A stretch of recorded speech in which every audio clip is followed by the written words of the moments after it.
ನಮಸ್ಕಾರ, ಅಮೋಘ ವಾರ್ತೆಗೆ ಸ್ವಾಗತ. ನಾನು ರಮ್ಯಾ.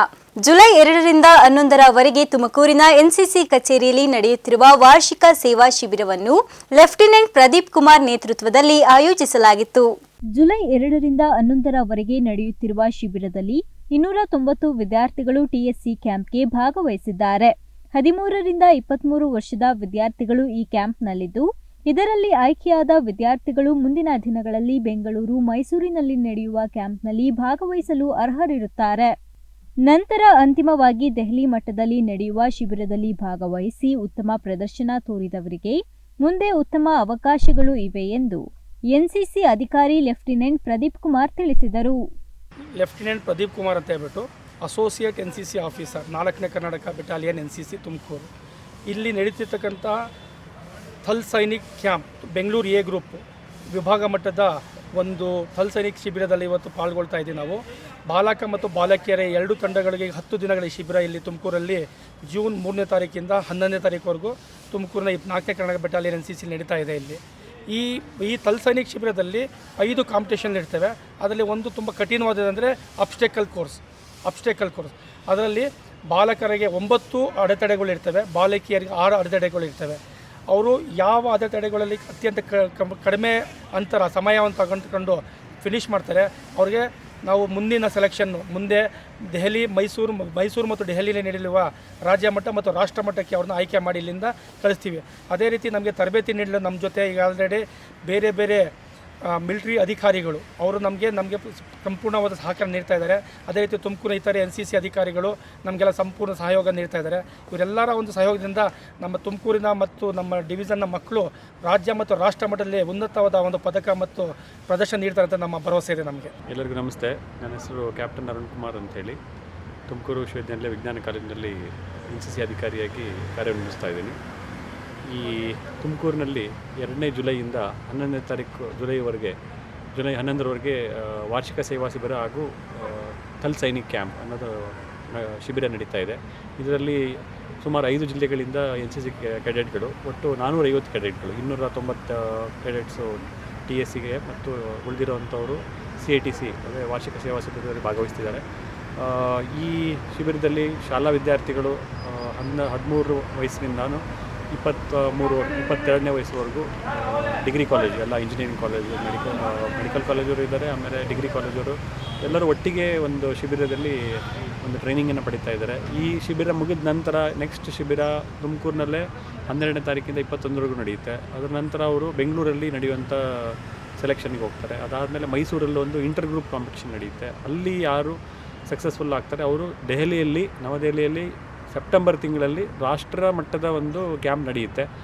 ಈ ತುಮಕೂರು ಏನಕ್ಕೋಸ್ಕರ ಸೆಲೆಕ್ಟ್ ಮಾಡ್ಕೊಂಡಿದ್ದಾರೆ ಅಂದರೆ, ತುಮಕೂರು ಬೆಟಾಲಿಯನ್ನಲ್ಲಿ ಎಲ್ಲ ಥರದ ಫೆಸಿಲಿಟಿಗಳು, OT ಇರ್ಬೋದು, ಫೈರಿಂಗ್ ಇರ್ಬೋದು, ಕ್ಯಾಂಪ್ ನಡೆಸಲಿಕ್ಕೆ ಎಲ್ಲ ಥರದ ಸುಸಜ್ಜಿತವಾದ ವ್ಯವಸ್ಥೆ ಇರೋದ್ರಿಂದ ಈ ತುಮಕೂರೇ ಒಂದು launch camp. Karnataka and Goa ಡೈರೆಕ್ಟ್ರೇಟ್ಗೆ ತುಂಬ ಒಳ್ಳೆಯ ಫೆಸಿಲಿಟಿ ಹೊಂದಿರುವಂಥ ನಮ್ಮ 4 ಕರ್ನಾಟಕ ಬೆಟಾಲಿಯನ್ನು ನಮಗೆ ಹೆಮ್ಮೆ ಅನ್ನಿಸ್ತಾ ಇದೆ. ಈ ಒಂದು ಕಾರ್ಯಕ್ರಮದಲ್ಲಿ ಚಾಲನೆ ಕೊಟ್ಟು ಇಲ್ಲಿಂದ ಬೆಂಗಳೂರು ಎ ಗ್ರೂಪ್ನ ಕೆಡೆಟ್ಸ್ಗಳನ್ನು ತಯಾರಿ ಮಾಡಿ ರಾಷ್ಟ್ರಮಟ್ಟಕ್ಕೆ ಕಳಿಸುವಂಥ ಒಂದು ಕೆಲಸವನ್ನು ಮಾಡ್ತಾ ಇದೆ.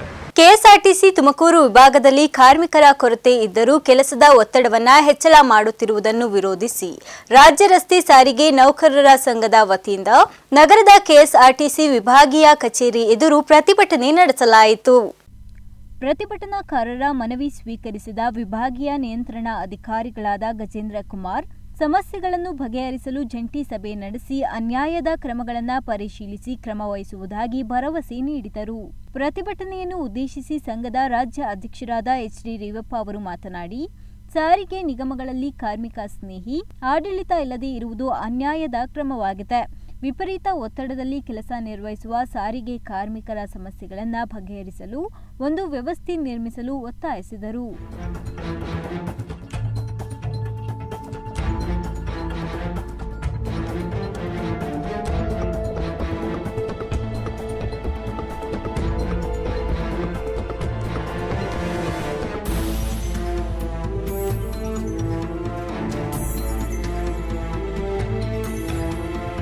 ಪ್ರತಿಭಟನೆಯಲ್ಲಿ ಸಂಘದ ವಿಭಾಗೀಯ ಘಟಕದ ಅಧ್ಯಕ್ಷರಾದ ದೇವರಾಜು, ಪ್ರಧಾನ ಕಾರ್ಯದರ್ಶಿ ಸಮೀವುಲ್ಲಾ, ಖಜಾಂಚಿ ರಾಜಣ್ಣ, ಉಪಾಧ್ಯಕ್ಷರಾದ ಮೋಹನ್ ದಾಸ್, ಬಿಎಂಟಿಸಿ ನೌಕರರ ಸಂಘದ ಶ್ರೀಮತಿ ಕುಸುಮ, ಲಕ್ಷ್ಮೀನಾರಾಯಣ ಹಾಗೂ ಮತ್ತಿತರರು ಭಾಗವಹಿಸಿದ್ದರು. ಮಾರುತಿ ಪ್ರಸಾದ್, ಅಮೋಕ್ TV, Tumakuru. Right to live ಮತ್ತು ಕೆಪಿಎಂ ಸಂಸ್ಥೆಗಳ ಸಹಭಾಗಿತ್ವದಲ್ಲಿ ತುಮಕೂರಿನ ಸರ್ಕಾರಿ ಪದವಿ ಪೂರ್ವ ಕಾಲೇಜಿಗೆ 30 ಲ್ಯಾಪ್ಟಾಪ್ಗಳನ್ನು ವಿತರಿಸಲಾಯಿತು.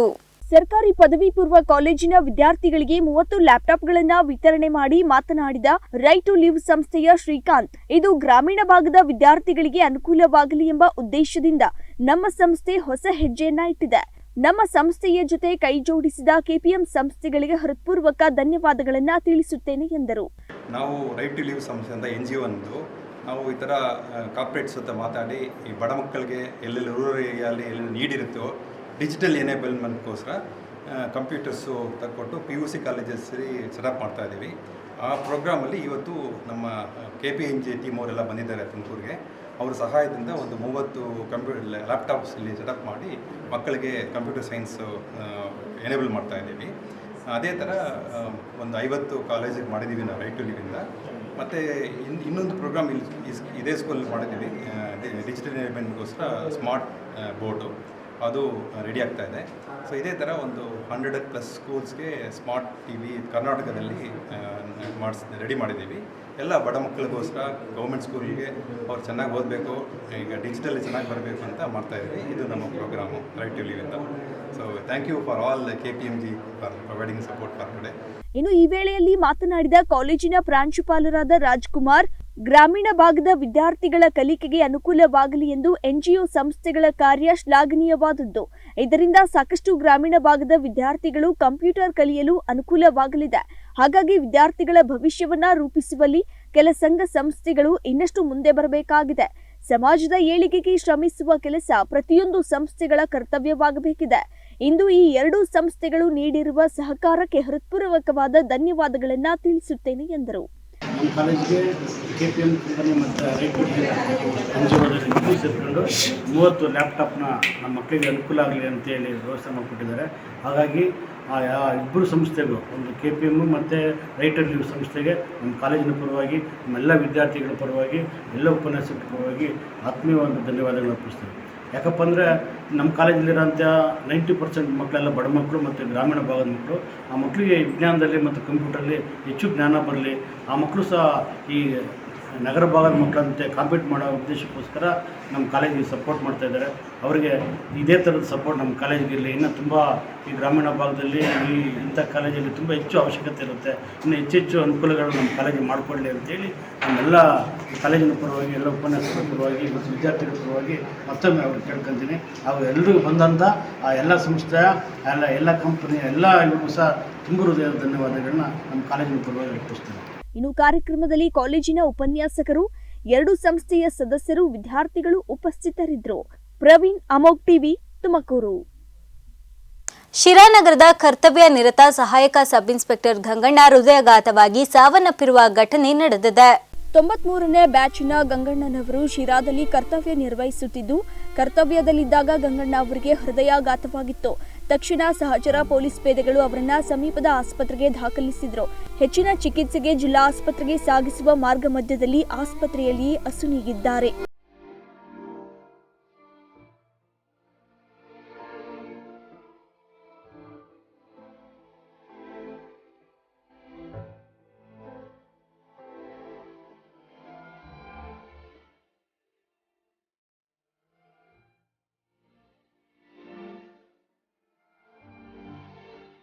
ಶಿಡ್ಲಘಟ್ಟ ಜಿಲ್ಲಾಧಿಕಾರಿ PN ರವೀಂದ್ರ ಅವರು ಪ್ರಪ್ರಥಮವಾಗಿ ತಾಲೂಕು ಕಚೇರಿಗೆ ಭೇಟಿ ನೀಡಿ ವಿವಿಧ ಇಲಾಖೆಯ ಅಧಿಕಾರಿಗಳೊಂದಿಗೆ ಸಭೆಯನ್ನ ನಡೆಸಿ ಮಾಹಿತಿ ಪಡೆದರು.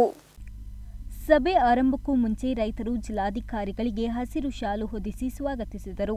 ಜಿಲ್ಲೆಯಲ್ಲಿ ವಾಡಿಕೆಗಿಂತ ಕಡಿಮೆ ಮಳೆಯಾಗುತ್ತಿದೆ. ಜಿಲ್ಲೆಯನ್ನು ಬರಗಾಲ ಜಿಲ್ಲೆ ಎಂದು ಘೋಷಣೆ ಮಾಡಿ ರೈತರಿಗೆ ಪರಿಹಾರ ನೀಡಬೇಕು. ಗೌಡನ ಕೆರೆಯಲ್ಲಿರುವ ಜಾಲಿ ಗಿಡಗಳನ್ನು ತೆರವುಗೊಳಿಸಿ ಅಕ್ರಮ ಒತ್ತುವರಿಯನ್ನು ತೆರವುಗೊಳಿಸಬೇಕು. ಜಮೀನು ಮಂಜೂರಾತಿಗಾಗಿ ರೈತರು ನಮೂನೆ 53, ನಮೂನೆ 57ರ ಅರ್ಜಿಗಳು ಸಲ್ಲಿಸಿಕೊಂಡು ಸಾಗುವಳಿ ಮಾಡುತ್ತಿದ್ದು, ಅರ್ಜಿಗಳು ವಿಲೇವಾರಿ ಮಾಡಿ ರೈತರಿಗೆ ಸಾಗುವಳಿ ಚೀಟಿ ನೀಡಲು ಕ್ರಮ ವಹಿಸಬೇಕು. ಹಿಂದಿನ ವರ್ಷದ ಬೆಳೆ ನಷ್ಟ ಪರಿಹಾರ ಹಾಗೂ ಬೆಳೆ ವಿಮೆ ಪರಿಹಾರ ನೀಡಲು ಕ್ರಮ ವಹಿಸಲು ಸರ್ಕಾರಕ್ಕೆ ಮನವಿ ಪತ್ರವನ್ನು ಕಳುಹಿಸಿಕೊಡಬೇಕೆಂದು ಜಿಲ್ಲಾಧಿಕಾರಿಗಳಿಗೆ ರೈತರು ಮನವಿ ಪತ್ರ ಸಲ್ಲಿಸಿದರು. ಮನವಿ ಪತ್ರವನ್ನು ಸ್ವೀಕರಿಸಿದ ಜಿಲ್ಲಾಧಿಕಾರಿ ರೈತರ ಸಮಸ್ಯೆಗೆ ಆದಷ್ಟು ಬೇಗ ಕ್ರಮ ವಹಿಸುವುದಾಗಿ ಭರವಸೆ ನೀಡಿದರು. ಶಿಡ್ಲಘಟ್ಟ ತಾಲೂಕಿಗೆ ಭೇಟಿ ಕೊಟ್ಟಿದ್ದೀನಿ. ನನ್ನ ಜೊತೆಯಲ್ಲಿ ಜಿಲ್ಲಾ ಪಂಚಾಯತಿ ಸಿಇಒ ಪ್ರಕಾಶ್ ಮೆಟ್ಟಾಲಿ ಅವರು ಹಾಗೂ ತಹಶೀಲ್ದಾರ್ ಅವರು, ಇಒರವರು, ಹೀಗೆ ನಗರಸಭೆಯ ಆಯುಕ್ತರು ಎಲ್ಲರೂ ಕೂಡ ನಾವು ಸೇರಿಕೊಂಡು ಇವತ್ತು ಮತ್ತು ನಮ್ಮ ಜಿಲ್ಲಾ ತಾಲೂಕು ಮಟ್ಟದ ಎಲ್ಲ ಅಧಿಕಾರಿಗಳ ಒಂದು ಸಭೆಯನ್ನು ನಾವು ಮಾಡಿದ್ದೀವಿ. ಪ್ರಮುಖವಾಗಿ ಕೃಷಿ ಇಲಾಖೆ, ಹಾರ್ಟಿಕಲ್ಚರು, ರೇಷ್ಮೆ ಇಲಾಖೆ, ಕುಡಿಯ ನೀರಿನ ವ್ಯವಸ್ಥೆ, ಶಾಲೆಗಳು, ಇದ್ರ ಬಗ್ಗೆ ನಾವು ಹೆಚ್ಚು ಡಿಸ್ಕಷನ್ ಮಾಡಿ ಹೆಲ್ತ್ ಡಿಪಾರ್ಟ್ಮೆಂಟ್ ಇಷ್ಟು ವಿಷಯಗಳನ್ನು ನಾವು ಡಿಸ್ಕಷನ್ ಮಾಡಿದ್ದೀವಿ. ಕುಡಿಯ ನೀರಿಗೆ ಸಂಬಂಧಪಟ್ಟಂಗೆ ನಮಗೆ ಏನು ಮಳೆ ಬರಬೇಕಾಗಿತ್ತು ಆ ಮಳೆ ಪ್ರಮಾಣ ಇನ್ನೂ ನಮಗೆ ಬೇಕು. ಏಕೆಂದರೆ ಕೇವಲ ಬಿತ್ತನೆ 7-8% ಮಾತ್ರ ನಮ್ಮ ಈ ತಾಲೂಕಲ್ಲಿ ಆಗಿರ್ತಕ್ಕಂಥದ್ದು ಇದೆ. ಹಾಗೆಯೇ ನಮಗೆ ಎಷ್ಟು ಈ ತಾಲೂಕಿಗೆ ಬರಬೇಕಾದಂಥ ಮಳೆಯ ಒಂದು ಪ್ರಮಾಣ 203 mm ಬರಬೇಕಾಗಿತ್ತು, ನಮಗೆ 198 mm ಬಂದಿದೆ. ಆದರೂ ಕೂಡ ಅದು ವೈಡ್ ಸ್ಪ್ರೆಡ್ ಆಗಿದೆ, ಅಲ್ಲೆಲ್ಲ ಸ್ಕ್ಯಾಟರ್ಡ್ ಆಗಿ ಆಗಬೇಕಾಗಿತ್ತು, ವೈಡ್ ಸ್ಪ್ರೆಡ್ ಆಗಿಲ್ಲ. ಬಿತ್ತನೆ ಪ್ರಮಾಣನೂ ಕೂಡ 8% ಅಂತ ಆಗಿದೆ. ಮತ್ತು ಬಿತ್ತನೆಗೆ ಬೇಕಾಗಿರ್ತಕ್ಕಂಥ ಬೀಜ, ರಸಗೊಬ್ಬರ ಎಲ್ಲ ಸ್ಟಾಕ್ ಇದೆ, ಅದ್ರ ಬಗ್ಗೆ ಏನು ತೊಂದರೆ ಇಲ್ಲ. ಹಾಗಾಗಿ ಮುಂದಿನ ದಿನಗಳಲ್ಲಿ ಒಂದು ಒಳ್ಳೆಯ ಮಳೆ ಬಂತು ಅಂದರೆ ಬಿತ್ತನೆ ಆಗುತ್ತೆ. ಈಗ ಸದ್ಯಕ್ಕೆ ಮೇಜು ಮತ್ತು ನೆಲಗಡಲೆಯನ್ನು ಬಿತ್ತನೆ ಮಾಡಿದ್ದಾರೆ. ರಾಗಿ ಕ್ರಾಪು ಸ್ವಲ್ಪ ಬಿತ್ತುತ್ತಾರೆ, 1 ವಾರ 2 ವಾರ ಬಿಟ್ಟು ಬಿತ್ತನೆಯನ್ನು ಕೂಡ ಪ್ರಾರಂಭಿಸ್ತಾರೆ. ಇನ್ನು ಈ ಸಂದರ್ಭದಲ್ಲಿ ತಹಶೀಲ್ದಾರ್ ಬಿಎನ್ ಸ್ವಾಮಿ, ಇಒ ಮುನಿರಾಜು, ನಗರಸಭೆ ಪೌರಾಯುಕ್ತ ಶ್ರೀಕಾಂತ್, ರೈತ ಮುಖಂಡರಾದ ಬೆಳ್ಳೂಟಿ ಮುನಿಕೆಂಪಣ್ಣ, ಭಕ್ತರಹಳ್ಳಿ ಪ್ರತೀಶ್, ಮುನೇಗೌಡ, ನವೀನ್ ಕುಮಾರ್, ನಾರಾಯಣಸ್ವಾಮಿ, ರಾಕೇಶ್ ಹಾಗೂ ಇತರರು ಹಾಜರಿದ್ದರು. ಕೋಟಹಳ್ಳಿ ಅನಿಲ್ ಕುಮಾರ್, ಅಮೋಕ್ ಟಿವಿ, ಶಿಡ್ಲಘಟ್ಟ. ಬೆಸ್ಕಾಂ ತಂತಿಯನ್ನು ಅರ್ಧಕ್ಕೆ ಕತ್ತರಿಸಿ ಅರ್ಧ ಕಂಬ, ಅರ್ಧ ತಂತಿ ಕದ್ದೊಯ್ದಿರುವ ಘಟನೆ ನೆಲಮಂಗಲ ತಾಲೂಕಿನ ದಾಬಸ್ಪೇಟೆ ಕೈಗಾರಿಕಾ ಪ್ರದೇಶದ ಅವ್ವೇರಹಳ್ಳಿಯಲ್ಲಿ ನಡೆದಿದೆ. ನೆಲಮಂಗಲ ತಾಲೂಕಿನ ಡಾಬಸ್ಪೇಟೆ ಕೈಗಾರಿಕಾ ಪ್ರದೇಶದ ಅವ್ವೇರಹಳ್ಳಿ 4ನೇ ಹಂತದ ಕೈಗಾರಿಕಾ ಪ್ರದೇಶದಲ್ಲಿ ಕೇಬಲ್ ಕಟ್ಟರ್ನಿಂದ ಕೇಬಲ್ ಕತ್ತರಿಸಿ ಕೊಂಡೊಯ್ದ ಖತರ್ನಾಕ್ ಚಾಲಕಿ ಕಳ್ಳರ ಮೇಲೆ ಬೆಸ್ಕಾಂ ಇಲಾಖೆಯಿಂದ ಪೊಲೀಸ್ ಠಾಣೆಗೆ ದೂರು ದಾಖಲಾಗಿದ್ದು, ಡಾಬಸ್ಪೇಟೆ ಪೊಲೀಸ್ ಠಾಣಾ ವ್ಯಾಪ್ತಿಯಲ್ಲಿ ಪ್ರಕರಣ ನಡೆದಿದೆ. ಗುಬ್ಬಿ ಪಟ್ಟಣದ ಒಕ್ಕಲಿಗ ಸಮುದಾಯದಿಂದ ಭಾನುವಾರ ಶಾಸಕರಿಗೆ ಸನ್ಮಾನ ಕಾರ್ಯಕ್ರಮ ಆಯೋಜನೆ ಮಾಡಲಾಗಿದೆ ಎಂದು ಪತ್ರಿಕಾಗೋಷ್ಠಿಯಲ್ಲಿ ಒಕ್ಕಲಿಗ ಮುಖಂಡರು ತಿಳಿಸಿದರು. ಕರ್ನಾಟಕ ರಾಜ್ಯದಲ್ಲಿ ಸೋಲಿಲ್ಲದ ಸರ್ದಾರರಾಗಿ 5 ಬಾರಿ ಆಯ್ಕೆಯಾಗಿದ್ದು ಅವರನ್ನು ಅಭಿನಂದಿಸುವುದು ನಮ್ಮ ಆದ್ಯ ಕರ್ತವ್ಯವಾಗಿದೆ. ನಮ್ಮ ಸಮುದಾಯದ ಹೆಮ್ಮೆಯ ವಿಚಾರವಾಗಿದ್ದು ಅವರನ್ನ ಜಾತ್ಯತೀತವಾಗಿ ನಮ್ಮ ಸಮುದಾಯದಿಂದ ಗೌರವಿಸಲಾಗುತ್ತಿದೆ ಎಂದು ಮುಖಂಡ ವೆಂಕಟೇಶ್ ತಿಳಿಸಿದರು. ಇನ್ನು ಕಾಂಗ್ರೆಸ್ನಲ್ಲಿ ಚುನಾಯಿತರಾಗಿದ್ರೂ ಸಹ ಪಕ್ಷದ ಎಲ್ಲಾ ಮುಖಂಡರು, ಅಭಿಮಾನಿಗಳು ಕಾರ್ಯಕ್ರಮಕ್ಕೆ ಆಗಮಿಸಿ ಕಾರ್ಯಕ್ರಮವನ್ನು ಯಶಸ್ವಿ ಮಾಡಬೇಕು ಎಂದು ಮುಖಂಡ ಚಿಕ್ಕರಂಗೇಗೌಡ ತಿಳಿಸಿದರು. ಇನ್ನು ಕಾರ್ಯಕ್ರಮದಲ್ಲಿ ಸುಮಾರು 3,000ಕ್ಕೂ ಹೆಚ್ಚು ಜನ ಆಗಮಿಸುವ ನಿರೀಕ್ಷೆ ಇದೆ. ಇನ್ನು ದಂಪತಿಗಳನ್ನ ಗೌರವಿಸುತ್ತೇವೆ ಎಂದು ತಿಳಿಸಿದರು. ಎಲ್ಲ ಒಕ್ಕಲಿಗ ಅದು ಪಕ್ಷಾತೀತವಾಗಿ ನಾವು ಅವರನ್ನ ಗೌರವಿಸತಕ್ಕಂಥದ್ದು ನಮ್ಮ ಕರ್ತವ್ಯ. ಅವರನ್ನ ನಾವು ಈಗ 9ನೇ ತಾರೀಕು ಕಲ್ಯಾಣ ಮಂಟಪದಲ್ಲಿ, ಬಾಲಾಜಿ ಕಲ್ಯಾಣ ಮಂಟಪದಲ್ಲಿ ಇಡೀ ಎಲ್ಲ ನಮ್ಮ ಸಮುದಾಯದ ಜನ, ಈ ಕ್ಷೇತ್ರಕ್ಕೆ ಸಂಬಂಧಪಟ್ಟವರು ಸುಮಾರು 2,500-3,000 ಜನ ಬರುವ ನಿರೀಕ್ಷೆ ಇದೆ. ಅವರೆಲ್ಲರೂ ಕೂಡ ಭೇಟಿ ಮಾಡಿದ್ವಿ, ಎಲ್ಲ ಪಕ್ಷದವ್ರನ್ನೂ ಭೇಟಿ ಮಾಡಿ ಕರೆದಿದ್ದೀವಿ. ಈ ಸಂದರ್ಭದಲ್ಲಿ ಕಾಂಗ್ರೆಸ್ ಮುಖಂಡರಾದ ಕೊಪ್ಪ ಪಟೇಲ್ ದೇವರಾಜು, ಮಾಜಿ ತಾಲೂಕು ಪಂಚಾಯಿತಿ ಅಧ್ಯಕ್ಷ ಕೆಎನ್ ಬಾಲಕೃಷ್ಣ, ಕಡಬ ಗ್ರಾಮ ಪಂಚಾಯಿತಿ ಮಾಜಿ ಅಧ್ಯಕ್ಷ ಸಿಕೆಗೌಡ, ಪಟ್ಟಣ ಪಂಚಾಯಿತಿ ಸದಸ್ಯ ಸಿ ಮೋಹನ್, ಅಡಗೂರು ಗ್ರಾಮ ಪಂಚಾಯಿತಿಯ ಉಪಾಧ್ಯಕ್ಷ ಕೆಎನ್ ಸತ್ಯನಾರಾಯಣ ಸೇರಿದಂತೆ ಇತರರು ಹಾಜರಿದ್ದರು. ಪ್ರಸನ್ನ ದೊಡ್ಡಗುಣಿ, ಅಮೋಕ್ ಟಿವಿ, ಗುಬ್ಬಿ. ಗುಬ್ಬಿ ಪಟ್ಟಣದ ಸರ್ಕಾರಿ ಪ್ರಥಮ ದರ್ಜೆ ಕಾಲೇಜಿನಲ್ಲಿ ಆಯೋಜಿಸಿದ್ದ ಯುವ ಕೌಶಲ್ಯ ತರಬೇತಿ ಕೇಂದ್ರದಿಂದ ಪದವಿ ವಿದ್ಯಾರ್ಥಿಗಳಿಗೆ ಹಾಗೂ ಉನ್ನತ ಶಿಕ್ಷಣ ಪಡೆಯುತ್ತಿರುವ ಯುವಕರಿಗೆ ಯಾವ ರೀತಿ ಉದ್ಯೋಗವನ್ನ ಪಡೆಯಬೇಕು ಎಂಬ ಕಾರ್ಯಕ್ರಮವನ್ನ ಮುರಳೀಧರ್ ಹಾಲಪ್ಪ ಉದ್ಘಾಟಿಸಿದರು. ಉದ್ಯೋಗ ಪ್ರತಿಯೊಬ್ಬರಿಗೂ ಅವಶ್ಯಕತೆ ಇದ್ದು ಅದನ್ನ ಪಡೆಯಲು ತಯಾರಿ ನಡೆಸಬೇಕು ಎಂಬುದರ ಬಗ್ಗೆ ಮಾತನಾಡಿದ ಅವರು, ಪಟ್ಟಣದ ಸರ್ಕಾರಿ ಉದ್ಯೋಗ, ಸ್ವಯಂ ಉದ್ಯೋಗ ಮತ್ತು ಸ್ಪರ್ಧಾತ್ಮಕ ಪರೀಕ್ಷೆಗಳ ತಯಾರಿ, ವಿದೇಶಗಳಲ್ಲಿ ಓದುವಂತಹ ಕೆಲಸ ಇವೆಲ್ಲವುಗಳಿಗೂ ಸಹ ಈಗಿನಿಂದಲೇ ತಾವೆಲ್ಲರೂ ಪ್ರಯತ್ನ ಪಡಬೇಕು ಮತ್ತು ಅದರ ಬಗ್ಗೆ ಮಾಹಿತಿ ಪಡೆದಾಗ ಮಾತ್ರ ಉದ್ಯೋಗ ಗಿಟ್ಟಿಸಿಕೊಳ್ಳಲು ಅನುಕೂಲವಾಗುತ್ತದೆ.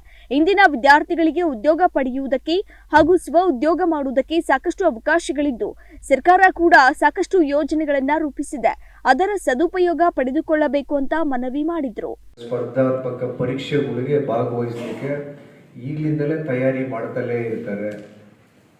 ಆಮೇಲೆ ಕೆಲವರು ಅಬ್ರಾಡ್ಗೆ ಓವರ್ಸೀಸ್ ಎಜುಕೇಷನ್ಗೆ ತುಂಬ ಜನ ಪ್ರಯತ್ನ ಮಾಡ್ತಾರೆ ಗೌರ್ಮೆಂಟ್ ಸಪೋರ್ಟ್ ತಗೊಂಡು.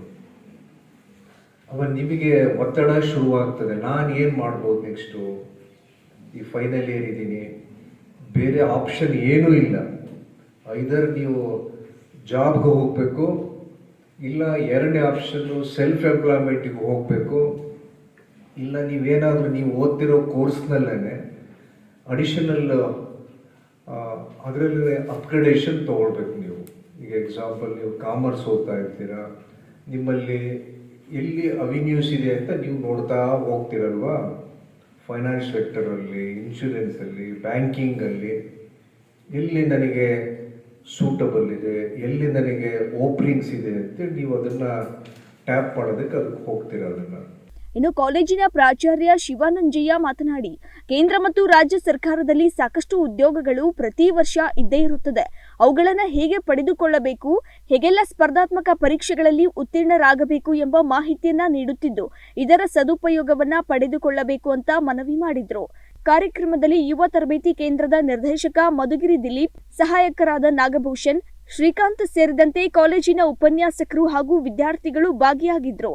ಪ್ರಸನ್ನ ದೊಡ್ಡಗುಣಿ, ಅಮೋಕ್ ಟಿವಿ, ಗುಬ್ಬಿ. ಗುಬ್ಬಿ ತಾಲೂಕಿನ ಇಸ್ಲಾಂಪುರ ಗ್ರಾಮದ ಬಳಿ 3 ಮಕ್ಕಳು ಹೇಮಾವತಿ ನಾಲೆಗೆ ಬಿದ್ದಿದ್ದು ಇಬ್ಬರು ದುರ್ಮರಣ ಹೊಂದಿದ್ದಾರೆ.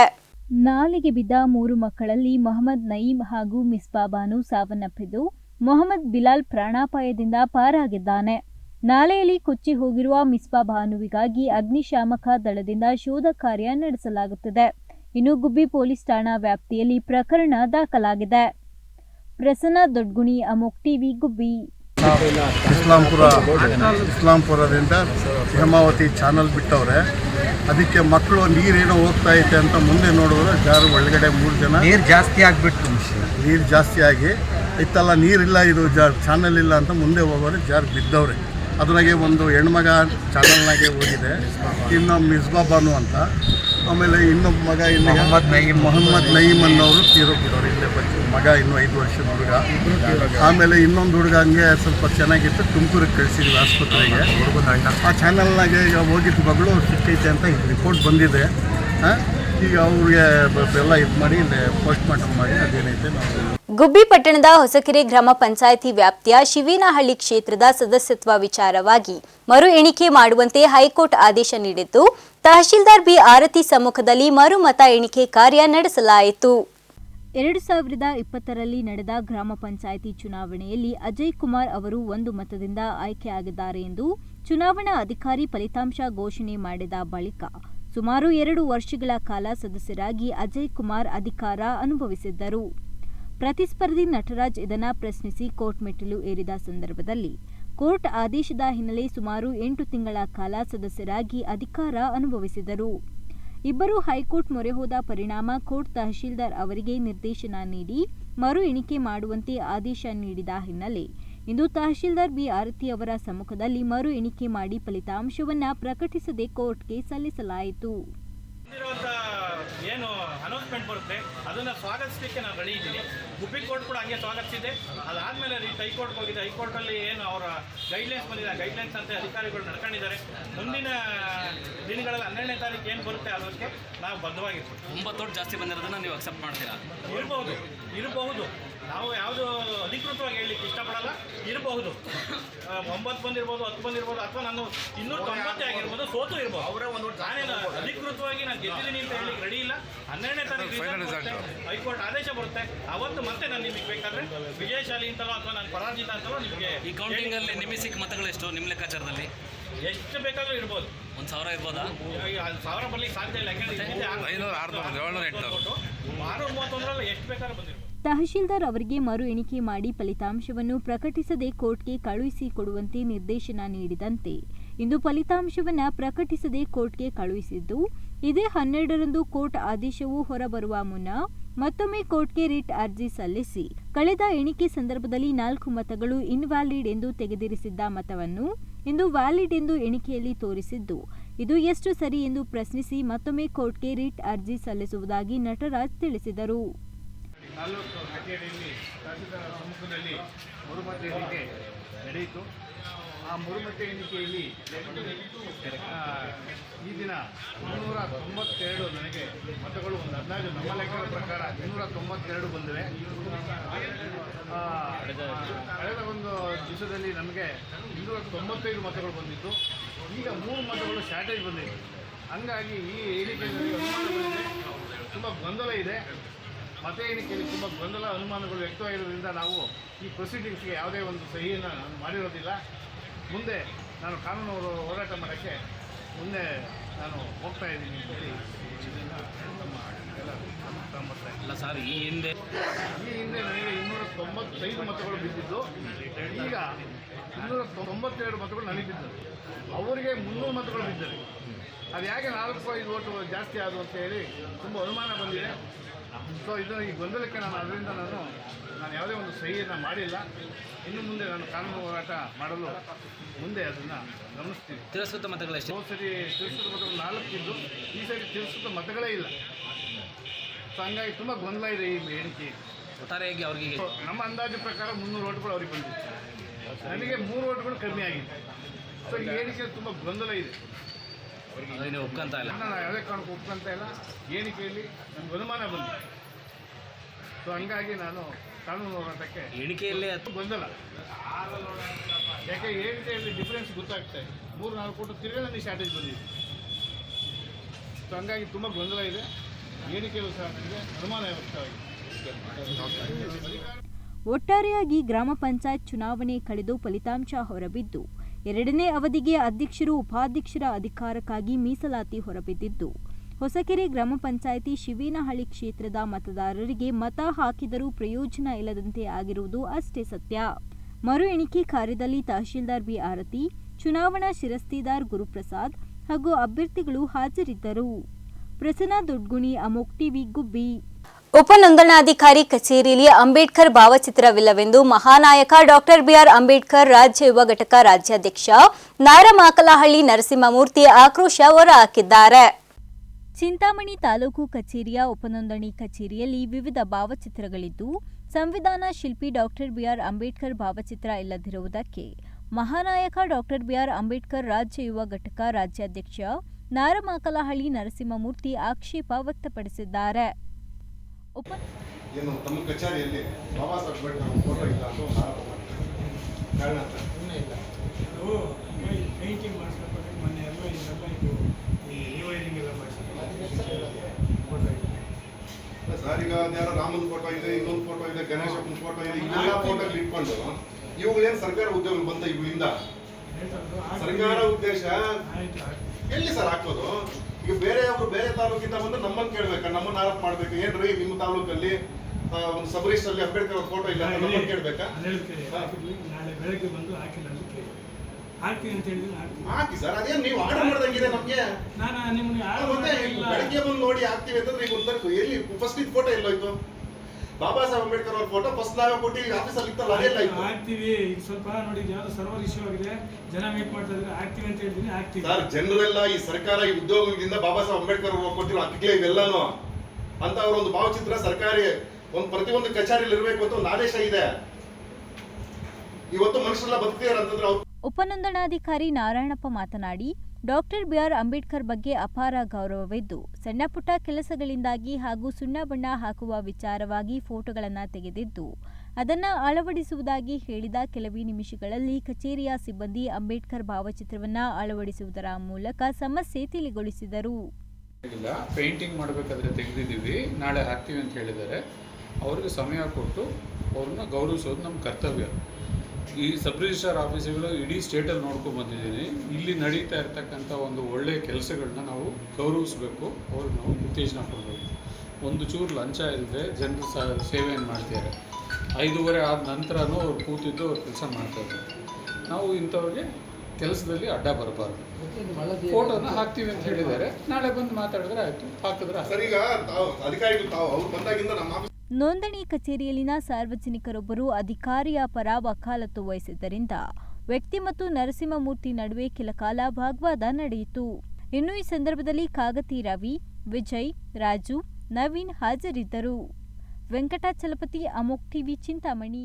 ಮುಖ್ಯಮಂತ್ರಿಗಳಾದ ಸಿದ್ದರಾಮಯ್ಯ, ಶಾಸಕರಾದ ತನ್ವೀರ್ ಸೇಠ್ 2018ರಲ್ಲಿ 2 ಕೋಟಿ ವಿಶೇಷ ಅನುದಾನ ಮುರುಗಮಲ್ಲ ಹಜರತ್ ಅಮ್ಮಾಜಾನ್ ಬಾಬಾಜಾನ್ ದರ್ಗಾ ಅಭಿವೃದ್ಧಿಗೆ ಬಿಡುಗಡೆಯಾಗಿದ್ದು, ₹1 ದರ್ಗಾ ಅಭಿವೃದ್ಧಿಗೆ ಅನುದಾನ ತಂದಿಲ್ಲ ಎಂದು ಚಿಂತಾಮಣಿಯಲ್ಲಿ ಚಿಕ್ಕಬಳ್ಳಾಪುರ ಜಿಲ್ಲಾ ವಕ್ಫ್ ಅಧ್ಯಕ್ಷರಾಗಿದ್ದ BS ರಫೀವುಲ್ಲಾ ಆಲಿ ಅಧ್ಯಕ್ಷರ ವಿರುದ್ಧ ಟೀಕಿಸಿದರು. ತಾಲೂಕಿನ ಮುರುಗಮಲ್ಲ ಗ್ರಾಮದ ಹಜರತ್ ಅಮ್ಮಾಜಾನ್ ಬಾಬಾಜಾನ್ ದರ್ಗಾಕ್ಕೆ ಭೇಟಿ ನೀಡಿದ ನಂತರ ಮಾಧ್ಯಮದವರೊಂದಿಗೆ ಮಾತನಾಡಿದ ಅವರು, ಮುಸ್ಲಿಂ ಸಮುದಾಯಕ್ಕೆ ಅನುಕೂಲವಾಗುವಂತಹ ಕೆಲಸ ಮಾಡಿದರೆ ಅಂತಹ ವ್ಯಕ್ತಿ ವಕ್ಫ್ ಅಧ್ಯಕ್ಷ ಎನ್ನಿಸಿಕೊಳ್ಳಬಹುದು. ಕೇವಲ ಹೆಸರಿಗಾಗಿ ಕಾರ್ಡಿಗಾಗಿ ಅಧ್ಯಕ್ಷರಾಗಿದ್ದಾರೆ ವಿನಃ ಕೆಲಸ ಮಾಡುವುದಕ್ಕಲ್ಲ ಎಂದು ದೂರಿದರು. ನನ್ನ ಅವಧಿಯಲ್ಲಿ ಆಗಿರುವ ದರ್ಗಾ ಕಾಮಗಾರಿಗಳು ಆಮೆಗತಿಯಲ್ಲಿ ಸಾಗಿ ನಿಂತಿವೆ. ದರ್ಗಾ ಸಮೀಪ ಅನಧಿಕೃತ ಅಂಗಡಿಗಳು ತಲೆ ಎತ್ತಿವೆ. ರಾಜ್ಯದಲ್ಲಿ ಕಳೆದ 2 ವರ್ಷಗಳಿಂದ ಅಸ್ತಿತ್ವದಲ್ಲಿದ್ದ ವಕ್ಫ್ ಮಂಡಳಿ ಎಲ್ಲವೂ ಕಳ್ಳರ ಕೈಯಲ್ಲಿ ನಡೆದಿದೆ ಎಂದು ಗಂಭೀರವಾಗಿ ಆರೋಪಿಸಿದರು. ನಂತರ ಬಹಳಷ್ಟು ಸ್ಥಳೀಯರು ಫೋನ್ ಮಾಡ್ತಾಯಿದ್ರು, ಬಹಳಷ್ಟು ತೊಂದರೆಗಳಿಲಾಗ್ತಾ ಇದೆ, ನಿಮ್ಮ ಅವಧಿಯಲ್ಲಿ ಆಗಿರುವಂಥ ಎಲ್ಲ ಕಾಮಗಾರಿಗಳು ಹಂಗೆ ನಿಂತಿದೆ ಅಂತ. ಸೊ ಇವತ್ತು ನಮ್ಮ ಸರ್ಕಾರ ಬಂದ ಮೇಲೆ ನಾನಿವತ್ತು ನಮ್ಮ ಗುರುಗಳು, ನಮ್ಮ ಅಮ್ಮಾಜಾನ್ ಬಾಬಾಜಾನ್ನವರ ಆಸ್ಥಾನದಲ್ಲಿ ಇವತ್ತು ಬಂದು ಅವರಿಗೆ ಕೃತಜ್ಞತೆಗಳನ್ನು ತಲುಪಿಸಿದೆ. ಇವತ್ತು ಏನು ಈ ಕರ್ನಾಟಕ ರಾಜ್ಯದಲ್ಲಿ ಕಾಂಗ್ರೆಸ್ ಸರ್ಕಾರ ಅಸ್ತಿತ್ವಕ್ಕೆ ಬಂದಿದೆಯೋ ಇವರೆಲ್ಲರ ಆಶೀರ್ವಾದದೊಂದಿಗೆ ಈ ಒಂದು ಸರ್ಕಾರ ಬಂದಿದೆ. ಆದರೆ ಬಹಳಷ್ಟು ದುಃಖವಾದ ಸಂಗತಿ, ಇಲ್ಲಿ ಬಂದ ನಂತರ ನೋಡಿದ್ರೆ ಭಾಳಷ್ಟು ಕೆಲಸಗಳು ಏನು ನಾನು ಬಿಟ್ಟು ಹೋಗಿದ್ದೆ 2 ವರ್ಷ ಹಿಂದೆ ಅದೇ ಸ್ಥಿತಿನಲ್ಲಿ ಇದೆ. ಆ ಸ್ಥಿತಿಯಲ್ಲಿ ಇದ್ದಿದ್ರೂ ಬೇಜಾರಾಗ್ತಾ ಇರಲಿಲ್ಲ. ಅದಕ್ಕೆ ಕೆಟ್ಟೋಗಿದೆ ಈ ಸ್ಥಿತಿ ನೋಡ್ತಾ ಇದ್ದರೆ. ನಾನು ಸುಮಾರು 2014ರಲ್ಲಿ ಈ ಎನ್ಕ್ರೋಚ್ಮೆಂಟ್ನ ತೆಗೆದಿದ್ದೆ. ಆದರೆ ಇವತ್ತು ಅದೇ ರೀತಿ ವ್ಯವಸ್ಥೆ ತಿರ್ಗಾ ಹದಗೆಟ್ಟೋಗಿದೆ. ಎಲ್ಲ ಅಂಗಡಿಗಳು ಈ ಥರ ವ್ಯವಹಾರ ಎಲ್ಲ ಕಾಂಪೌಂಡ್ಗೆ ಹಾಕಿ ತಿರ್ಗಾ ಅದೇ ಒಂದು ಎನ್ಕ್ರೋಚ್ಮೆಂಟ್ ಏನು ಹಳೆ ಇತ್ತು ಅದೇ ಥರ ಆಗಿದೆ. ಭಾಳಷ್ಟು ದುಃಖದ ಸಂಗತಿ. ಈ ಕರ್ನಾಟಕದಲ್ಲಿ ಏನು ವಕ್ಫ್ ಬೋರ್ಡ್ ಇತ್ತು ಏನು ಮಾಡಿದ್ದಾರಂತ ನನಗಂತೂ ಅರ್ಥ ಆಗ್ತಾ ಇಲ್ಲ ಸುಮಾರು 2 ವರ್ಷದಲ್ಲಿ. ಇನ್ನು ಈ ಸಂದರ್ಭದಲ್ಲಿ ಟಿಪ್ಪು ಸೆಕ್ಯುಲರ್ ಸೀನಿಯರ್ ಜಿಲ್ಲಾಧ್ಯಕ್ಷರಾದ ಮೊಹದ್ದೀನ್ ಪಾಷಾ, ದರ್ಗಾ ಮುಖ್ಯಸ್ಥರಾದ ಆರಿಫ್ ಖಾನ್, ಗ್ರಾಮ ಪಂಚಾಯಿತಿ ಸದಸ್ಯರಾದ ಹಾಜಿ ಅನ್ಸರ್ ಖಾನ್, ಅಫ್ಸರ್ ಪಾಷಾ, ಚೌಡರೆಡ್ಡಿ ಪಾಳ್ಯ ಇಮ್ರಾನ್ ಪಾಷಾ, ಅಮಾನುಲ್ಲಾ ಹಾಗೂ ಇತರರು ಹಾಜರಿದ್ದರು. ವೆಂಕಟಾಚಲಪತಿ, ಅಮೋಕ್ ಟಿವಿ, ಚಿಂತಾಮಣಿ. ಇದಿಷ್ಟು ಈವರೆಗಿನ ಪ್ರಮುಖ ಸುದ್ದಿಗಳು. ಮತ್ತಷ್ಟು ಸುದ್ದಿಗಾಗಿ ನೋಡ್ತಾ ಇರಿ ಅಮೋಕ್ ಟಿವಿ, ಎಂದೆಂದಿಗೂ ನಿಮ್ಮೊಂದಿಗೆ.